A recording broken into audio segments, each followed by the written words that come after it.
예, 앞선 기사에서 살짝 언급해 드리기도 했는데 오늘 코스피 지수가 기분 좋게 2%가 넘게 급등을 했습니다. 한 주 굉장히 상쾌하게 시작을 했고요. 코스닥 지수도 강세를 보이면서 1000포인트를 눈앞에 두고 있는 상황입니다.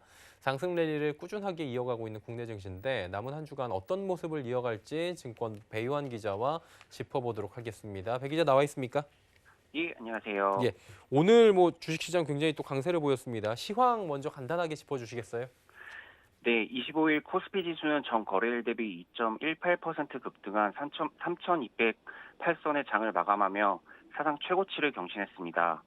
외국인과 기관 투자자가 6천억 원 넘게 순매수에 나서며 지수 상승을 견인했습니다.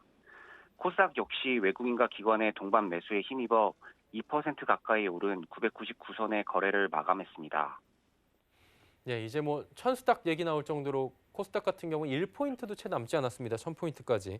가파른 상승 랠리를 펼쳐온 국내 증시인데 증권가에서 바라보는 이번 주 증시 전망 어떻습니까? 네, 전문가들은 이번 주 국내 증시가 변동 장세를 보일 것이라는 전망을 내놓았습니다.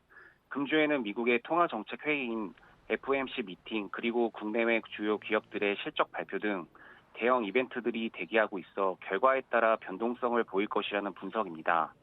특히 글로벌 증시의 가늠자가 될 수 있는 미국 대형 IT 업체들의 실적이 발표될 예정에 있어 시장의 관심이 집중됩니다. 예, 대형 이벤트 앞두고 증시 기대감, 우려가 상존할 것 같은 그런 장세인데 일단 FOMC부터 들어볼게요. 시장 예상은 지금 어떻습니까? 현지 시간으로 27일 미국 연방준비제도는 1월 FOMC 회의를 개최합니다. 증권업계는 이번 회의에서 추가 부양 조치나 통화 정책에는 별다른 변화가 없을 것으로 예상했습니다. 최근 파월 연준 의장의 발언을 고려할 때 완화적인 통화 정책 기조가 유지될 것이라는 전망이 지배적입니다. 다만 바이든 정부의 출범 이후 첫 회의라는 점에서 파월 의장의 통화 정책 기조에 대해 어떤 발언을 할지 지켜봐야 할 것이라는 분석이 나옵니다. 파월 의장은 최근 화상 인터뷰를 통해 현재 경제 상황을 감안할 때 이른 시간 내에 긴축이 이루어지지는 않을 것이라며 자산 매입 축소를 이야기할 때가 아니라는 입장을 내놓았습니다.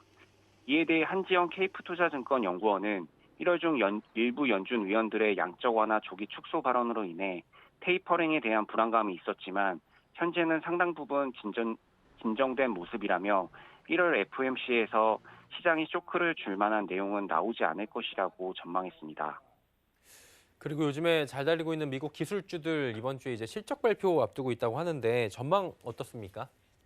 네, 이번 주에는 애플과 마이크로소프트 등 미국의 시총 상위 종목들의 작년 4분기 실적이 발표됩니다. 현지 시간으로 26일 마이크로소프트와 AMD가 실적을 발표할 예정입니다. 블룸버그에 따르면 마이크로소프트의 작년 4분기 주당 순이익은 전년 동기 대비 8%, AMD는 46%가량 증가할 것으로 추정됩니다. 27일에는 전 세계 시가총액 1위인 애플과 테슬라, 페이스북의 실적이 공개됩니다. 세 곳의 실적 모두 실적 성장이 예상되는 가운데 테슬라의 주당 순이익은 전년 동기 대비 135% 급증할 것으로 예상됐습니다. 예, 들어보니까 기술주들 지금 실적 괜찮을 것으로 예상이 되는데 국내 역시 지금 어닝 시즌 돌입을 했죠? 네, 국내 역시 이번 주부터 주요 기업들의 실적 발표가 본격화될 전망입니다. 26일에는 현대차와 삼성바이오로직스, 27일에는 LG화학과 기아차, 28일에는 네이버와 포스코, 마지막 29일에는 SK이노베이션과 SK하이닉스가 각각 실적을 발표합니다. 지난해 4분기 국내 주요 기업들의 실적 전망은 대체적으로 긍정적입니다. 금융정보업체 FN가이드에 따르면 코스피 188개사의 작년 4분기 영업이익은 34조 135억 원으로 전년 동기 대비 53.4% 증가할 것으로 예상됐습니다. 이벤트가 지금 들어보니까 생각보다 이번 주에도 줄줄이 대기하고 있는 것 같은데 어떻게 흘러가고 좀 대응은 어떻게 해야 될까요? 네, 전문가들은 우리 증시가 굵직한 이벤트를 소화하면서 변동성이 나타나겠지만 증시의 추세는 크게 변하지 않을 것으로 내다봤습니다. 서상영 키움증권연구원은 국내 증시는 FOMC 결과와 기업들의 실적 발표에 따라 변동성이 확대되는 경향을 보일 것이라며 성명서 내용과 파월 의장의 발언에 민감한 반응을 보일 것으로 예상된다고 조언했습니다.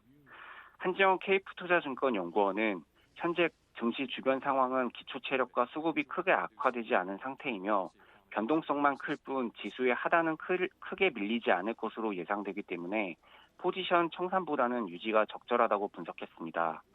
단기 변동성은 크게 나타날 수 있지만 지수가 크게 밀리지 않을 것이라는 설명입니다. 예, 이번 주 국내 증시 전망 들어봤습니다. 다수의 국내외 이벤트를 앞둔 국내 증시입니다. 기대감, 경계감이 상존하고 있는 것 같고요. 이 변동성 장세가 연출될지 조금 더 지켜봐야 될 것 같습니다. 배유환 기자였습니다. 고생하셨습니다. 예, 감사합니다.